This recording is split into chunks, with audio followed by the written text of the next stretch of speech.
Well, I would submit that Congress has just passed what is really a declaration of war on the American people in the NDAA. And they think they've got it all figured out.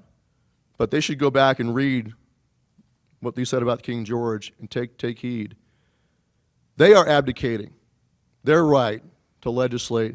Obama is advocating his right to sit in that chair, and the Supreme Court is advocating their right to wear those robes. Because if they destroy the Constitution, which they're almost successful in doing, by doing so, they will have destroyed what gives them their offices. And all they are after that is just naked men and women with no power whatsoever. They have no power anyway outside the Constitution, right? But if they destroy the Constitution, they will have destroyed that which created their offices. And by doing so, they will have abdicated any right to sit in those positions. And that's where they are. We are right now at a crossroads.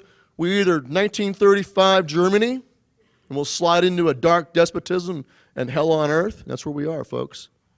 Or we're in 1775 America. So you got a choice which one it is. Which one's it going to be? And I'm going to close with one last thing. How much time do I have left? 30 seconds?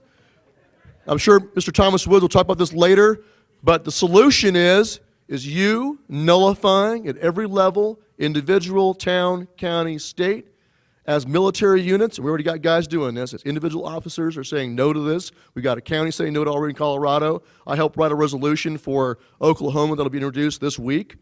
The 10th Amendment Center is writing more resolutions for around the country. That is the answer. On the one hand, nullification. On the other hand, is getting the bums out of office. Every oath breaker who voted for this, I don't care who they were, what party they're in, what their excuse were, they got to go. They're either knowing traitors like John McCain and Carl Levin and Lindsey Graham, or they're useful idiots. Take your pick which one it is. Regardless, they got to go. That's the solution. Nullification and rooting them out, regardless of party, regardless of their excuse, a scorched earth policy against every oath breaker. And the model for this is what Jefferson and Madison did in response to the Alien Sedition Acts. They did that exact thing. They swept the Federalists out of power, and they also nullified. They went to the state legislatures and said, you have an obligation to interpose yourselves and declare this null and void. And Mr. Woods will tell you all more about that, no doubt. So that's the answer. Stand up for the Constitution. That's all I got to say.